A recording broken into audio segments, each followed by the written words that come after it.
तो जैसा कि पिछले एपिसोड में हमने देखा था, वांग लिंग और इस वुमेन का बैटल शुरू हो जाता है।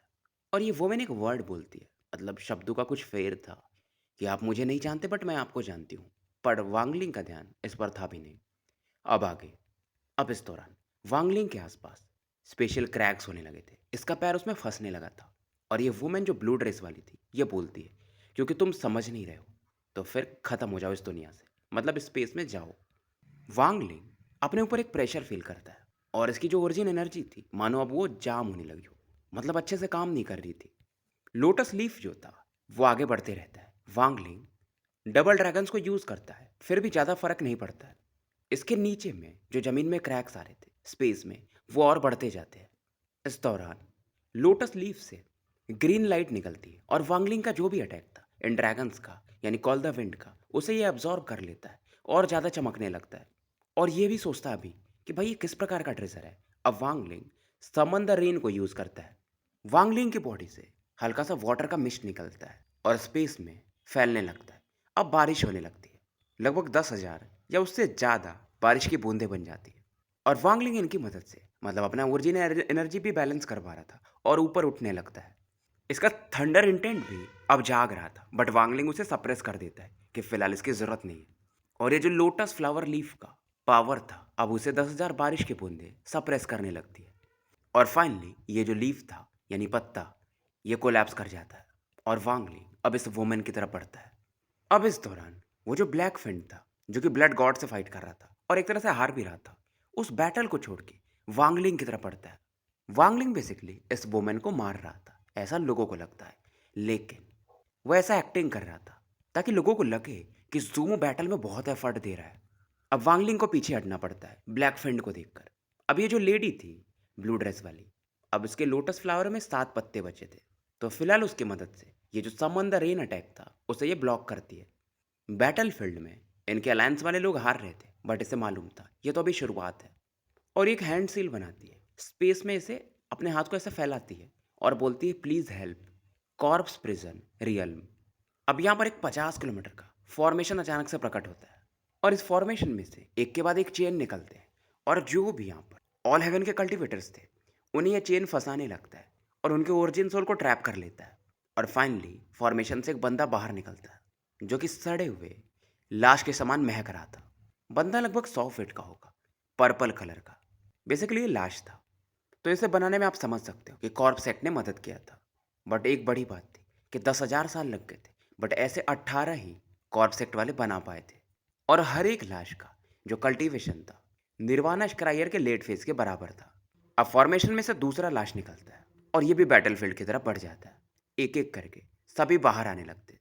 आखिरी के जो 3 आते हैं उसमें से एक सिल्वर, सॉरी 2 सिल्वर कलर के चमकते हैं और एक गोल्ड कलर का। आखिरी वाले मेल और फीमेल थे और इनके बॉडी के आसपास अभी भी वो चेन्स थे। और इनका power level nirvana cleanser level में था अर्ली फेज के।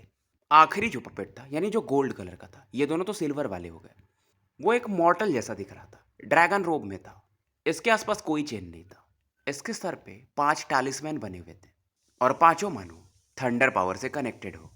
अब वांगलिंग जब इस बंदे को देखता है वो 5 एलिमेंट के पावर को फील करता है, जैसा कि इसने रेड बटरफ्लाई की बॉडी से फील किया था। वांगलिंग और तेजी से पीछे भागता है।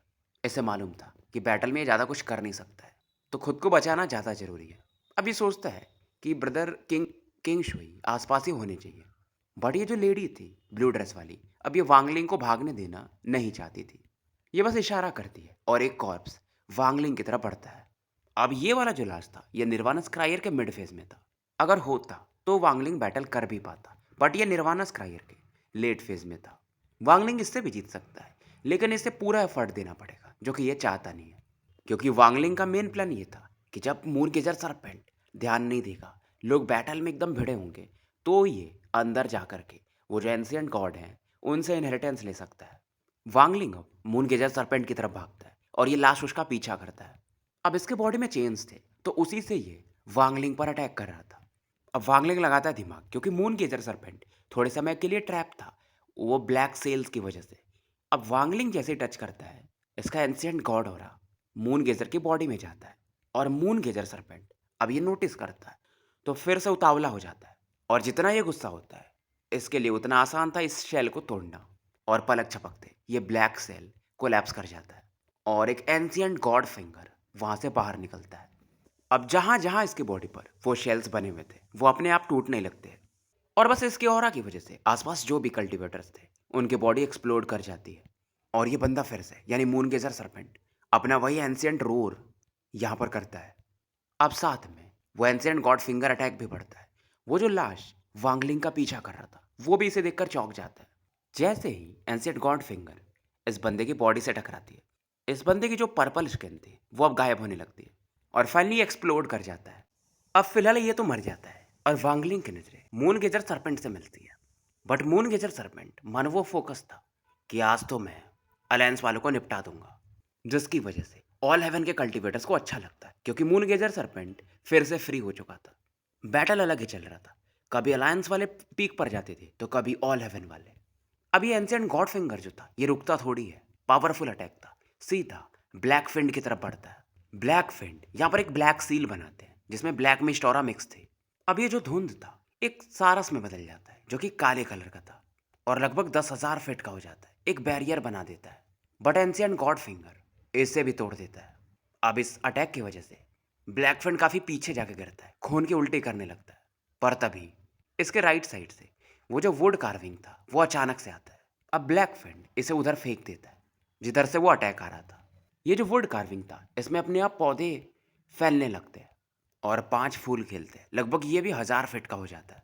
वांगलिंग दूर से इन चीज़ों को देख रहा था पर इसे मालूम था कि भाई वो एंशिएंट गॉड फिंगर है, अगर ऐसे ही टूट जाए वो अटैक तो ऑल हेवन के लोग इसे लेकर ही नहीं आते। वांगलिंग ये सब बैटल देख रहा था और इसका जो एक्सपीरियंस था वो बढ़ रहा था क्योंकि यहाँ पर nirvana cleanser, nirvana shatter level के भी लोग थे जो कि बैटल कर रहे थे। इधर ब्लैक फ्रेंड वो अटैक यूज किया था कैंसियट गॉड फिंगर को रोक सके। वहीं अलायंस साइड से जो बाकी 10 लाशें थी वो भी तेजी से बढ़ती है, खास करके वो जो सिल्वर कलर की लाशेस थी वो ज़्यादा तेज थी।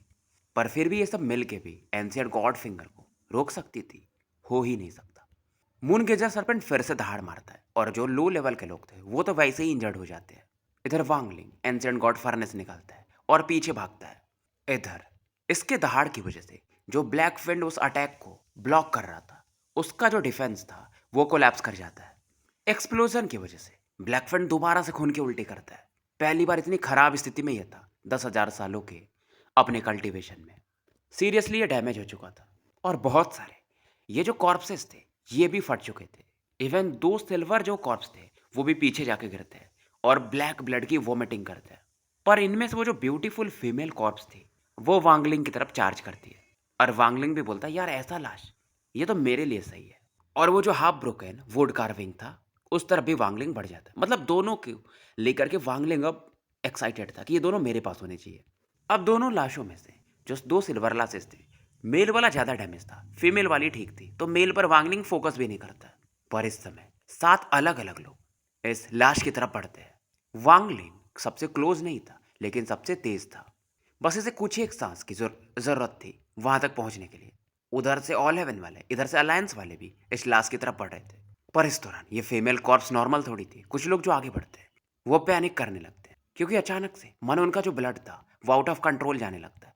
तो बचे कुछ 2-3 लोग ही थे जो इस तरफ बढ़ते हैं। अब ऑल हेवन वाला कल्टीवेटर जो था वो पीछे हट जाता है वांगलिंग को देखकर, क्योंकि वांगलिंग उसके साथ अपना जगह स्विच कर लेता है एनशिएंट गॉड फर्नेस की मदद से। पर इस दौरान 2 और कल्टीवेटर्स थे जो कि इस लाश के ज़्यादा करीब थे और ये इस फीमेल कॉर्प्स को पकड़ लेते सेम टाइम पे।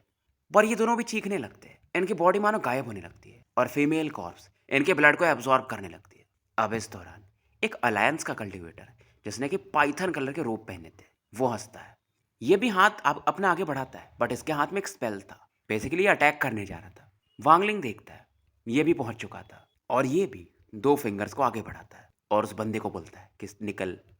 अलायंस कल्टीवेटर हंसता है बट वो मानता नहीं और बोलता है कि अच्छा तो थंडर सेलेस्टियल ज़ूमू को भी ये फीमेल कॉर्प्स की सुंदरता पसंद आ गई है। पर वांगलिंग तुरंत ही बोलता है स्टॉप।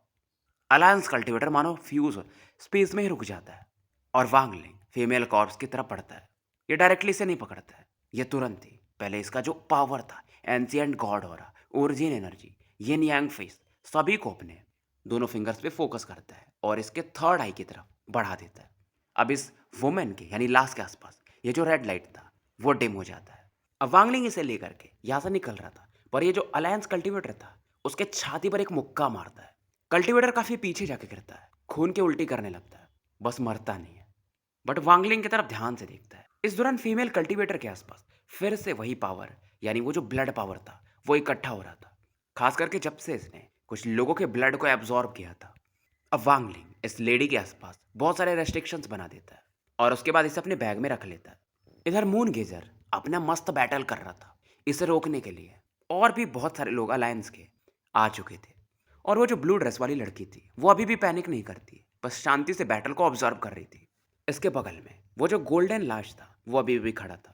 अब वो मैन इस दौरान स्पेस की तरफ देखती और बोलती कि मैं जुआन पैलेस के बिग एल्डर एस्टीम्ड जुआन बाओ को इनवाइट करती हूँ।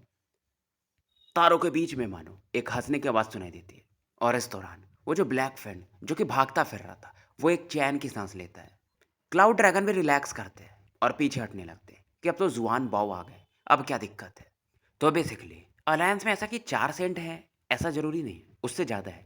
जैसे कि क्लाउड ड्रैगन भी 1 सेंट है, ब्लैक फिंड भी 1 सेंट है, जी जिंगटियान भी 1 सेंट है, बट जी जिंगटियान एक रियल सेंट है। तो अलायंस के जो 4 सेंट हैं वो 4 ग्रुप्स में डिवाइडेड है, मतलब एक एक ग्रुप में 4 4 सेंट है। मून, क्लाउड, जियान और याओ।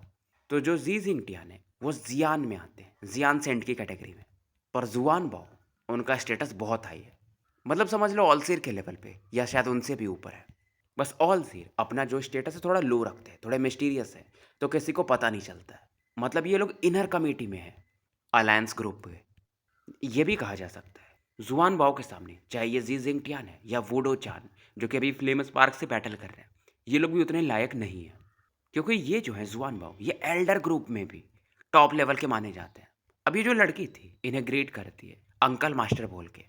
जुआन बाओ भी बोलते हैं लिटिल गर्ल, कि तुम्हारे मास्टर की वजह से सब यहाँ पर तुम्हारी बात सुन रहे हैं, और तुम्हारे मास्टर ने ही ये बैटलफील्ड वाला मतलब जगह चुना है। और वो स्माइल देते हैं। इस दौरान इनकी नज़र मून गेजर सरपेंट पे पड़ती है, और ये भी थोड़े से अवाक रह जाते हैं। बेसिकली ये एंशियंट सेलेस्टियल रियल्म के थे, रेन सेलेस्टियल रियल्म के। और बोलते अच्छा, तो जो रिकॉर्ड्स है वो सही है, मतलब मून गेजर सरपेंट भी होते हैं। इस दौरान ये बोलते हैं रेन सेलेस्टियल कार्ड। जुआन बाओ के आसपास क्रैक में स्पेस में क्रैक होते हैं, और एक गोल्डन आर्मर इनका गार्ड बाहर आता है। वांगलिंग पहचान जाता है कि यार ये तो सेलेस्टियल गार्ड है, जैसा कि वांगलिंग रिफाइन करता है सेलेस्टियल एम्परर किनलिन के मेथड से। जैसा कि टाशान के आसपास वो जो गोल्डन आर्मर है कुछ वैसा ही ये जो सेलेस्टियल गार्ड है उसका भी हो रहा है। सेलेस्टियल गार्ड्स की कैटेगरी होती है गोल्ड, सिल्वर, कॉपर और आयरन, और गोल्ड सबसे ऊपर माने जाते हैं। और यहाँ पर टोटल 4 गोल्डन सेलेस्टियल आर्मर वाले गार्ड अपीयर होते हैं। फिलहाल अपना मून गेजर को तो फर्क नहीं पड़ता है, तो वो अपने जो रेशे होते हैं इन सेलेस्टियल गार्ड्स की तरफ बढ़ा देता है। इधर जुआन भाव इनका हाथ फिर से दूसरे स्पेस की तरफ जाता है, और वहां से 9 ब्लैक कलर की बटरफ्लाइज बाहर निकलती है, और ये भी अपने पंख लहरा रही थी। वांगलिंग देखकर अवाक था, क्योंकि ये बटरफ्लाइज वांगलिंग का जो 3rd वॉर गॉड चैरियट है उसकी बटरफ्लाई के जैसी है, बट इनका कलर ब्लैक है। अब वांगलिंग सोचता है कि भाई इस ओल्ड मैन की आइडेंटिटी क्या है, क्योंकि वांगलिंग को थोड़ी पता था। इतना शौक तो वांगलिंग किंग शुई को भी देखकर नहीं हुआ था, या उस बंदे को भी देखकर जो कि किंग शुई और ब्लड गॉड के बैटल को रोकने आया था। खास करके इनके ट्रेजर्स की वजह से वांगलिंग ज़्यादा हैरान था। अब वांगलिंग इन सब मैटर से सोचता क्या करना है अपने को। वो जो दूसरा लकड़ी का टुकड़ा था जो कि ब्लैक फिन का शायद ट्रेजर था उसकी तरफ बढ़ता है। अब वांगलिंग उधर बढ़ता देख अलायंस के जो कल्टिवेटर्स थे वो भी इसकी तरफ आते हैं। वांगलिंग को फर्क नहीं पड़ता है, ये बदले में एक पंच मार देता है, और जो भी इससे आगे थे वांगलिंग एंशिएंट गॉड फर्नेस की मदद से अपना लोकेशन उनसे स्विच कर लेता है, और वुड कार्विंग के अब करीब पहुंच चुका था। पर जैसे ही इसे लेने जाता है एक स्वॉर्ड एनर्जी इसकी तरफ बढ़ता है, और वांगलिंग इस स्वॉर्ड ऑरा को पहचानता था। यह लिंग टियानहो की स्वॉर्ड एनर्जी थी, और जो बंदा आया था उसका नाम था चेन लॉन्ग। वो बोलता कि यह ट्रेजर हमारा है, डालुओ स्वॉर्ड सेक्ट का है। वांगलिंग को फर्क नहीं पड़ता, यह तुरंत ही अपने मुंह को खोलता है, और जो इसका 18 हेल सेलेस्टियल स्टैम्प था उसे बाहर निकालता है स्वॉर्ड ऑरा को काउंटर करने के लिए।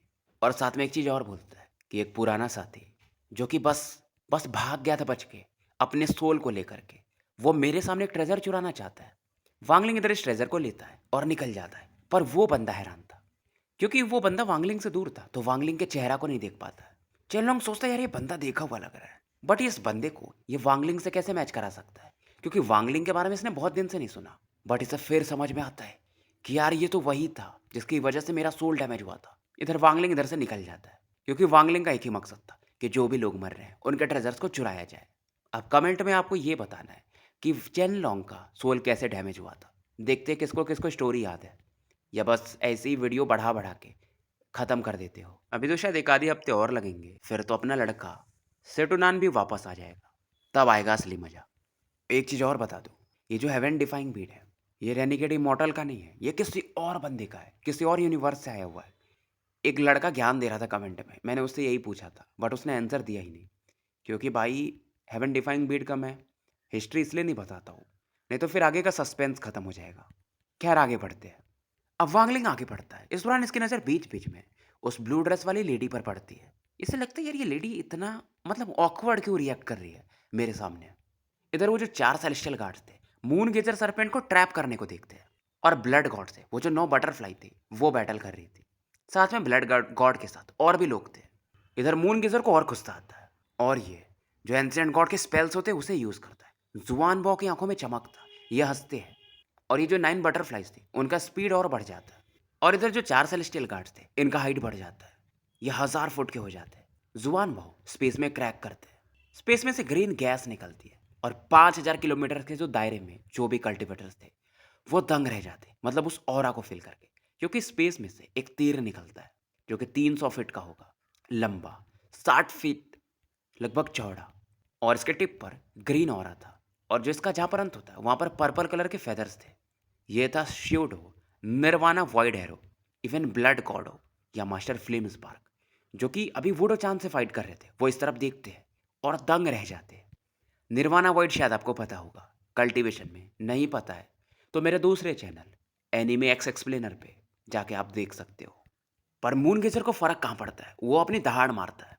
एंशिएंट गॉड की लैंग्वेज में एक जायंट क्रैक बनता है जो कि जुआन बाव की तरफ बढ़ जाता है।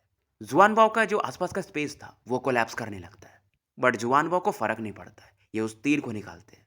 फ्लेम स्पार्क भी इधर सीरियस हो जाते हैं, क्योंकि उन्हें ये तीर याद था। ये अलायंस के जो महान ट्रेजर्स हैं उनमें से एक है, स्यूडो निर्वाणा वॉइड एरो। पता नहीं है कि एरो कहाँ से आया था, बट ये लंबे समय से, शायद सेलेस्टियल रियल्म जब था तब भी ये था। बट ये सोचते हैं कि देखते हैं मून बीस्ट और स्यूडो निर्वाणा एरो में कौन जीतता है। मून गेजर भी उस एरो को देखता है, उसे भी थोड़ा सा डेंजर फील होता है। यह फिर से और एक दहाड़ मारता है जो कि एंशिएंट गॉड फिंगर में बनता है और आगे बढ़ा देता है। इधर जुआन बाहु इस तीर को कमान से रिलीज कर देते हैं। बैटल जो था वो अलग लेवल पे था, वो अलायंस वर्सेस मून गेजर सरपेंटी था, ज़्यादातर कह सकते हो। यहाँ पर बहुत सारे छोटे छोटे मून गेजर्स भी दिखते हैं। वांगलिंग जानता था ऐसा ये तभी करते हैं जब ये सबसे powerful ancient god finger attack को बनाना चाहता है। अब दोनों अटैक टकराते हैं। जो पहला एंशिएंट गॉड फिंगर अटैक था उसे ये तीर आर पार निकल जाता है, उसमें एक रेडिश ऑरा चमक रही थी। पहली बार वांगलिंग भी बस देखते रह जाता है। पहली बार मून गेजर सरपेंट का एंशिएंट गॉड फिंगर अटैक किसी ने एक बार में तोड़ दिया था। पर इधर मून गेजर सरपेंट भी तैयार था। छोटे छोटे जो मून गेजर्स इसके बॉडी से निकलते हैं वो सभी एंशिएंट गॉड फिंगर अटैक बनाते हैं, और सब अटैक मर्ज होने लगते हैं और एक बड़ा सा एंशिएंट गॉड फिंगर अटैक बनता है। वांगलिंग मानो एक्सटेटी से मतलब एकदम उत्तेजित हो चुका था इस चीज को देख करके, और मानो इसका जो एंशिएंट गॉड बॉडी का स्ट्रेंथ था वो अपने आप बढ़ रहा हो। इसका जो चौथा स्टार था जो कि अभी तक पूरी तरह से नहीं बना था, वो मानो बनने लगा था, क्योंकि एंशिएंट गॉड ऑरा आसपास के स्पेस में फैल चुकी थी। और वांगलिंग को अब समझ में आता है कि एंशिएंट गॉड ऑरा भी बन सकती है। जुआन बॉ को भी चेहरा अब जाके बदलता है कि यार ये वाला सरपेंट ये अलग है, एंशिएंट रिकॉर्ड में तो ऐसा नहीं है। बट फिर ये सोचते हैं कि भाई ये निर्वाणा वाइड एरो है, इसके सामने ये कुछ भी कर ले, नहीं टिक सकता। हालांकि रैंक 9 का है, लेकिन ये सोचते हैं कि अगर ये मून गेजर सरपेंट को पकड़ पाए और निर्वाणा वॉइड में इसे मिक्स कर ले तो दोनों मिला करके, क्योंकि ये स्यूडो निर्वाणा है, लेकिन अगर ये मिक्स कर देंगे तो ये रैंक 8 का ट्रेजर बना सकते हैं। फिर उसके बाद ये जोंग जुआनजी के लेवल पे पहुंच सकते हैं। तो फाइनल कोलिजन होता है nirvana void arrow versus pseudo. मैं नहीं लगा रहा हूँ बट स्यूडो है ऐसा समझो, मतलब half nirvana void ancient god finger. Ancient god finger फिर से कोलैप्स करने लगता है, और कोलिजन की वजह से बहुत सारे लोग ब्लड वॉमिट करने लगते हैं। इवन ब्लड गॉड हो या कोई भी लोग यहाँ से काफ़ी पीछे भाग जाते हैं। बस ये जो 4 सेलेस्टियल कार्ड थे, वो अभी भी मून गेज़र के आसपास ही थे, साथ में 9 बटरफ्लाइज़, ताकि इसे ब्लॉक कर सकें। और इस कोलिजन की वजह से आधे जो मून गेजर्स थे, छोटे-छोटे वाले, वो भी कोलैप्स करने लगते हैं और चारों तरफ ब्लू ब्लड फैलने लगता है। वांगलिंग पहली बार मून गेजर सर्पेंट को कोलैप्स होते हुए देख रहा था और ये भी सोचता है कि यार ये स्यूडो निर्वाणा वॉइड एरो, ये खतरनाक चीज़ है। वांगलिंग एकदम ब्लैंक हो चुका था, मतलब इसे भी कुछ समझ में नहीं आ रहा था। पर इस दौरान जो निर्वाणा वॉइड एरो था, वो भी कोलैप्स कर जाता है और अब जुआन बॉस सोचता है कि यार इस मून गेजर सर्पेंट को तो मैं लेके रहूंगा। जो निर्वाणा वॉइड एरो टूटता है, उसमें से एक शैडो निकलता है जो कि खुद में एक निर्वाणा वॉइड एरो था। बस ये 3 इंच लंबा था। इस पे जो ब्लड था वो डार्क नहीं था, वो ब्राइट रेड था। ये था असली निर्वाणा वॉइड एरो और ये सीधा मून गेजर सरपेंट के आंखों की तरफ पड़ता है। मून गेजर सरपेंट जिसकी मेन बॉडी थी, वो भी इस बार कांप जाती है, उसे पीछे हटना पड़ता है और इसके थर्ड आई में से भी ब्लू ब्लड बाहर निकलता है। लेकिन मून गेजर ने भी एक ब्लैक वर्टेक्स बना दिया था, जिससे कि ये तीर तकड़ा रहा था, टकरा तो रहा था, लेकिन धीरे धीरे वो भी कोलैप्स कर रहा था और मून गेजर चीख रहा था। मनो वांगलिंग को भी दिल में दर्द होता है और पीछे भागता है। मून गेजर सरपेंट शायद पहली बार सीरियसली इंजर्ड हुआ था और बाकी जो छोटे छोटे मून गेजर्स थे, इस चीख चीख के कारण वो भी कोलैप्स होने लगते हैं। सरपेंट की आंखें लाल हो चुकी थी, अब ये पूरी तरह से गुस्सा था और इसका जो चीख था वो पीक पर पहुंचता है। 7 स्टार्स यहाँ पर चमकते हैं, रोटेट करने लगते हैं और उनमें से एक एक्सप्लोड कर जाता है। इसे बोलते हैं shattered star of N ancient God. Wangling इस चीज को मिस्टीरियसली देखता है। अब मून गीजर की बॉडी से एक पावरफुल फोर्स बाहर निकलता है और जो तीर इसकी बॉडी में जा रहा था, उसे अपने आप बाहर निकलना पड़ता है।